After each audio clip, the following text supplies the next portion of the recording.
नमस्कार दोस्तों, मैं प्रवीण शर्मा आज आपको हरियाणा जी के प्रारंभ करवा रहा हूं। जैसा कि आपसे वादा किया था हमने कि हम हरियाणा जी को आपको यूट्यूब के चैनल के ऊपर पूरी की पूरी करवाने का काम करेंगे। तो सबसे पहले आज हरियाणा जीके के अंदर हम लोग टॉपिक वाइज लेके चलेंगे। पहला आज का हमारा टॉपिक है हरियाणा की झीलें। लगभग आप कोई भी हरियाणा के पिछले पेपर उठा के देख लीजिए, उनमें हरियाणा की झीलों से संबंधित 1 या 2 प्रश्न पक्का आता है। तो आज स्टार्ट करते हैं। सबसे पहले झील है हरियाणा की झीलें। ये ट्रिक है, ट्रिक के माध्यम से इसको हम करने का काम करेंगे। पहली ट्रिक है, गुरुग्राम में बसे सुल्तान ने दम लगाकर सोहना के बार को खाली करवाया। गुरुग्राम में बसे सुल्तान ने दम लगाकर सोहना के बार को खाली करवाया। तो सबसे पहले गुरुग्राम से आता है गुड़गांव, जिसका नाम बाद में हरियाणा सरकार ने गुरुग्राम कर दिया। यानी गुरुग्राम की झीलें कौन सी है। सबसे पहले देखो, बस्से से आता है गुरुग्राम की प्रसिद्ध झील है बसई झील। बसई झील पड़ती है गुड़गांव के अंदर यानी गुरुग्राम के अंदर। सुल्तान से आता है सुल्तानपुर झील। ये जो सुल्तानपुर झील जो है ये बड़ी खास झील है, क्योंकि इसी सुल्तानपुर झील के अंदर सबसे ज्यादा विदेशी पर्यटक आते हैं। प्रश्न 2-3 बार आ चुका है कि सबसे ज्यादा विदेशी पर्यटक हरियाणा की कौन सी झील के अंदर आते हैं। तो आपने याद रखना, गुरुग्राम की सुल्तानपुर झील के अंदर सबसे ज्यादा विदेशी पर्यटक आते हैं घूमने के लिए, मौज मस्ती करने के लिए। नेस आइलैंड है। उसके बाद दम से आता है दमदमा झील। ये जो दमदमा झील जो है ये गुरुग्राम के अंदर पड़ती है और करीब करीब 3000 एकड़ के अंदर फैली है। और इस कारण ये जो दमदमा झील जो है ये हरियाणा की सबसे बड़ी झील है। यानी हरियाणा की सबसे बड़ी झील कौन सी है? दमदमा हरियाणा की सबसे बड़ी झील है, 3000 एकड़ के अंदर फैली है। लगाकर से कुछ नहीं बनता, साइलेंट है। उसके बाद आता है सोहना। सोहना झील। ये सोहना जो झील जो है ये यहां लिख देता हूं, गर्म पानी का चश्मा है यहां पर। यानी सोहना झील का पानी गर्म है, गर्म पानी का चश्मा।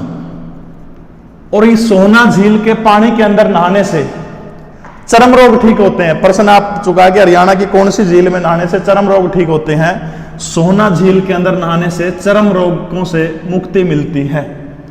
उसके बाद आता आगे, के छोड़ दो, उसके बाद आता है बार। बार से है बारबेट झील। ये बारबेट झील भी हरियाणा के गुरुग्राम जिले के अंदर है। और उसके बाद अगली आती है खाली। खाली से आता है खलीलपुर झील। ये जो खलीलपुर झील जो है खलीलपुर के अंदर पड़ती है, ये भी गुरुग्राम के अंदर है। इनमें दोस्तों जो सुल्तानपुर है, सुल्तानपुर आपने याद रखना है फर्रुख नगर के अंदर है। कई बार एग्जाम में प्रश्न इस तरह से दे देता बंदा कि सुल्तानपुर झील कहां पर है, और ऑप्शन में गुड़गांव भी दे देता, फर्रुख नगर भी, दोनों दे देगा। तो आपने याद रखना है सुल्तानपुर झील कहां पर है? फर्रुख नगर के अंदर है। दोस्तों दोबारा से रिवाइज करवा रहा हूं, आपको यहीं पे याद हो जाएगी। गुरुग्राम में बसे सुल्तान ने दम लगाकर सोहना के बार को खाली करवाया। तो सबसे पहला गुरुग्राम से गुड़गांव आता है, गुरुग्राम आता है। बसे से आता है बसई झील। सुल्तान से आता है सुल्तानपुर झील। सबसे ज्यादा विदेशी पर्यटक इसी झील के ऊपर आते हैं। फर्रुख नगर गुड़गांव के अंदर ये स्थित है। उसके बाद दम से आते दमदमा झील, 3000 एकड़ के अंदर बसी है। हरियाणा की सबसे बड़ी झील कौन सी है? दमदमा झील है। लगाकर खाली छोड़ दो। उसके बाद सोहना। सोहना जो झील है ये गर्म पानी के लिए जानी जाती है, क्योंकि इसका पानी जो गंधक युक्त पानी है, साइंस की भाषा में आपने पढ़ा होगा। सोहना जो है गर्म पानी के चश्मे यहाँ पर। और जो सोहना झील जो है इसके अंदर नहाने से चर्म रोग ठीक होते हैं। उसके बाद बार से आता बारबेट झील जो है ये गुड़गांव के अंदर है, गुरुग्राम के अंदर है।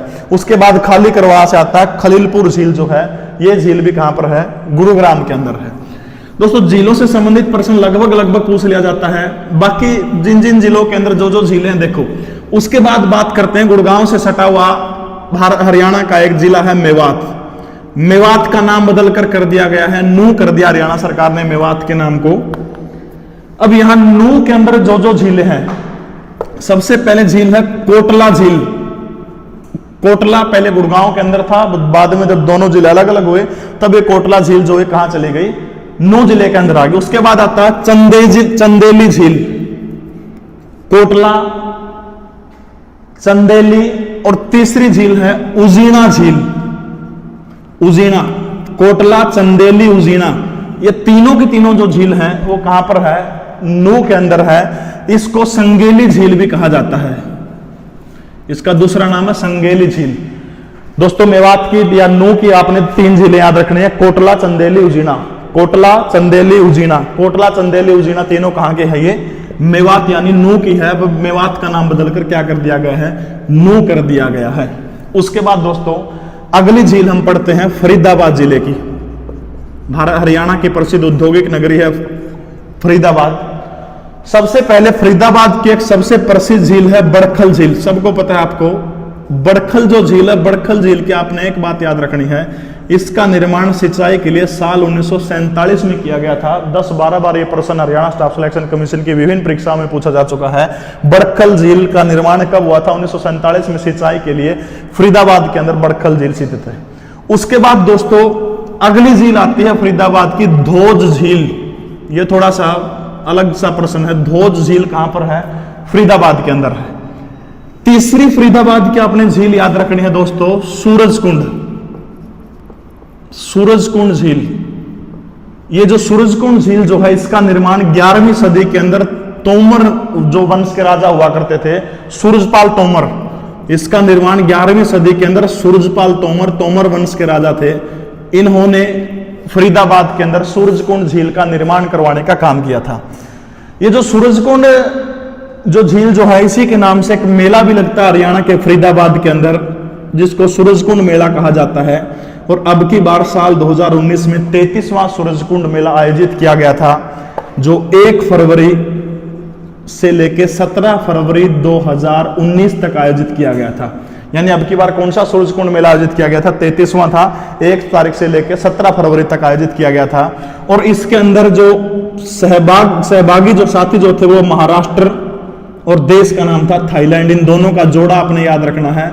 अब नायब तहसीलदार की जो परीक्षा हुई थी पिछले महीने, अभी हुई थी पीछे, उसके अंदर भी ये प्रश्न पूछा गया था कि दोनों साथी कौन थे? राज्य महाराष्ट्र था, देश कौन सा था? थाईलैंड था। ये थी फरीदाबाद की। बड़खल झील साल 1947 के अंदर बनी थी। धोज झील को आपने याद रखना है। तीसरी फरीदाबाद की अपनी झील को याद रखना, सूरजकुंड झील, जिसका निर्माण सूरजपाल तोमर वंश के राजा ने 11वीं सदी के अंदर करवाने का काम किया था। सूरजकुंड झील के नाम से एक मेला भी है, सूरजकुंड मेला। अब की बार 33वां मेला आयोजित किया गया फरीदाबाद के अंदर 1 से 17 फरवरी 2019 को। जो साथी जो थे महाराष्ट्र और थाईलैंड, इन दोनों का पेड़ आपने याद रखना है। उसके बाद दोस्तों महान दानवीर कर्ण का नाम आपने सुना होगा। कर्ण की नगरी करनाल कहा जाता है। करनाल की 2 झीलें आपने याद रखनी है। पहली है कर्ण लेक यानी कर्ण झील। ये जो कर्ण जो झील जो है करनाल के अंदर है, 1972 के अंदर इसका निर्माण हुआ था। इसका अपने साल भी कुछ झीलों के साल याद रखने हैं। और दूसरा चक्रवर्ती झील। चक्रवर्ती और कर्ण जो है दोनों के दोनों झील कौन से जिले के अंदर है? करनाल जिले के अंदर है। इसको इस तरह से भी याद रख सकते हैं, चक्रवर्ती कर्ण जो था बड़ा महान दानवीर राजा था। चक्रवर्ती कर्ण दोनों को, यानी कर्ण और चक्रवर्ती दोनों झीलें कहां पर है? करनाल के अंदर है। कर्ण झील कब बनी थी? 1972 के अंदर कर्ण को झील का दर्जा दिया गया था। पहले एक तालाब होता था ये। उसके बाद दोस्तों रोहतक, बड़ा प्रसिद्ध शहर है हरियाणा का, राजनीति का बड़ा केंद्र है। रोहतक की तिलियार झील आपने याद रखनी है। तिलियार झील कहाँ की है? रोहतक के अंदर है तिलियार झील। तिलियार झील कौन से जिले के अंदर है? रोहतक के अंदर है तिलियार लेक। तिलियार झील रोहतक। उसके बाद दोस्तों अगली जो झील जो आती है वो आती है झज्जर जिले से आती है। जो हमारा झज्जर जो जिला है, झज्जर जिले के अंदर एक झील है भिंडावास झील। ये जो भिंडावास झील जो है बहुत इंपॉर्टेंट है। इस झील का एक प्रश्न पूछा गया था HSSC के द्वारा कि हरियाणा की कौन सी झील अपनी सुंदरता के लिए जानी जाती है? तो आपने ध्यान रखना है, अपनी सुंदरता के लिए जो झील जानी जाती है वो है झज्जर की भिंडावास झील। उसके बाद दोस्तों हम चलते हैं तीर्थराज की तरफ। हरियाणा का एक जिला है कुरुक्षेत्र। तीर्थों की नगरी कहा जाता है, मंदिरों की नगरी कुरुक्षेत्र जो है। कुरुक्षेत्र में प्रवेश करते हैं। सबसे पहला जो झील जो है ब्रह्म सरोवर झील।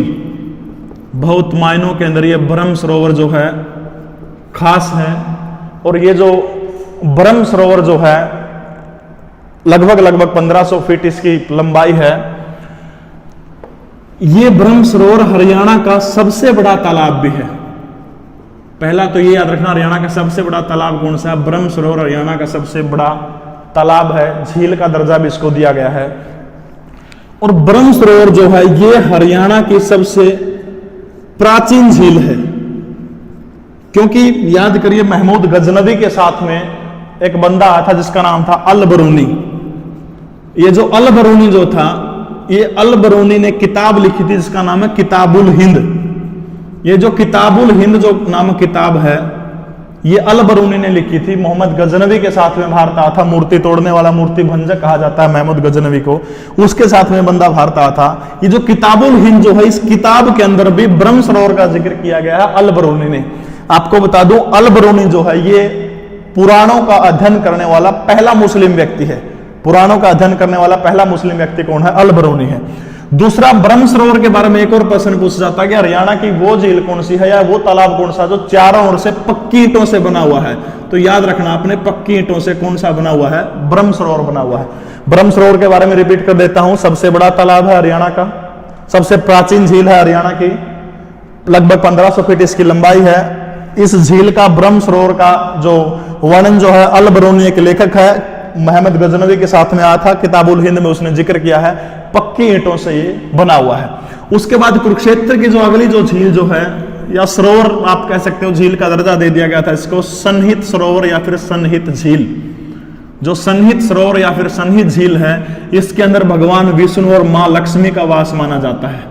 भगवान विष्णु और मां लक्ष्मी का वास कौन से सरोवर के अंदर माना जाता है? सन्निहित झील या फिर सन्निहित सरोवर के अंदर भगवान विष्णु या फिर मां लक्ष्मी का वास माना जाता है।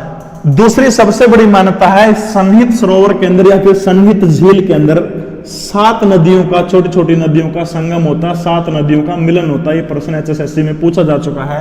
हरियाणा की कौन सी झील के अंदर 7 नदियों का संगम होता है, फिर 7 नदियां मिलती हैं, वो कौन सी है? सन्निहित झील के अंदर। इसके बाद दोस्तों कैथल जिले की एक झील है जिसका नाम है बिदकयार झील। बहुत बार एग्जाम में पूछ जाती है। बिदकयार झील हरियाणा के कौन से जिले के अंदर है? कैथल जिले के अंदर बिदकयार झील है। उसके बाद दोस्तों आगे बढ़ते हैं, हरियाणा का जिला है पंचकुला। पंचकुला जिले के अंदर झील है टिक्कर ताल। बिदकयार जो है वो कैथल के अंदर है और जो टिक्कर ताल जो झील जो है वो कहां पर है? पंचकुला के अंदर है टिक्कर ताल। एक और झील है जिसका नाम है चिल्ली झील। ये चिल्ली जो झील है ये हरियाणा के फतेहाबाद जिले के अंदर है। चिल्ली झील कहां पर है? हरियाणा के फतेहाबाद के अंदर है। बिदकयार झील कैथल के अंदर है। पंचकुला के अंदर कौन सी है? टिक्कर ताल। उसके बाद एक झील आती है जिसका नाम है डबचिक झील। डबचिक झील, ये जो डबचिक झील जो है ये हरियाणा के पलवल जिले के अंदर है। डबचिक झील कहां पर आती है? हरियाणा के पलवल जिले के अंदर आती है। उसके बाद दोस्तों अगली जो झील है बीबीपुर झील। बीबीपुर आपको पता है जींद जिले का एक गांव है और बीबीपुर झील भी जींद जिले के अंदर है। इसी बीबीपुर गांव के सरपंच सुनील जागलान के द्वारा सेल्फी विद डॉटर एक मुहिम शुरू की गई थी। बाद में भारत के राष्ट्रपति ने भी उसको सराहने का काम किया था। सुनील जागलान युवा सरपंच थे, लेकिन किस्मत की बात देखिए सुनील जागलान शायद सरपंची का चुनाव हार गए थे। पूरे देश के अंदर अच्छे बेटी बचाओ बेटी पढ़ाओ अभियान के लिए भी जाने जाते थे। सेल्फी विद डॉटर हरियाणा के बीबीपुर गांव से शुरू हुई थी, जींद जिले का गांव है। और बीबीपुर झील भी कहां पर है? जींद जिले के अंदर है। उसके बाद दोस्तों 2 झीलें, हमारा जो हिसार जिला है, हमारा अपना जिला है, हिसार की 2 झीलें अपने याद रखनी है। एक तो है ब्लूबर्ड झील। ब्लूबर्ड झील जो है ये हिसार के अंदर है और दूसरी जो है ब्लैक बर्ड झील। ये जो ब्लैक बर्ड जो झील है ये हरियाणा के हांसी जो है, हांसी के अंदर स्थित है। हांसी आपको पता है किसके अंदर आता है? हिसार जिले के अंदर आता है। हालांकि पुलिस जिला तो बना दिया गया है, राष्ट्रीय स्वयंसेवक संघ के अंदर भी हांसी को जिले का दर्जा प्राप्त है। शायद ये जिले लंबे समय से मांग चल रही कि शायद हांसी को भी जिला बना दिया जाए। ब्लूबर्ड झील कहाँ पर है? हिसार के अंदर है। ब्लैकबर्ड झील कहाँ पर है? हांसी के अंदर है।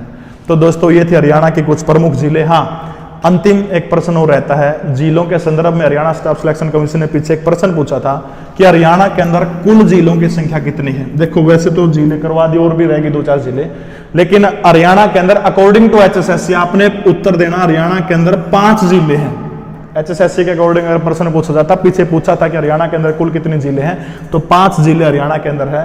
दोस्तों अगली वीडियो आप कौन से टॉपिक के ऊपर हरियाणा जीके में चाहते हैं उस कमेंट करके आप बताइएगा कि इस टॉपिक के ऊपर वीडियो चाहिए, तो हम उस वीडियो को बनाने का प्रयास करेंगे।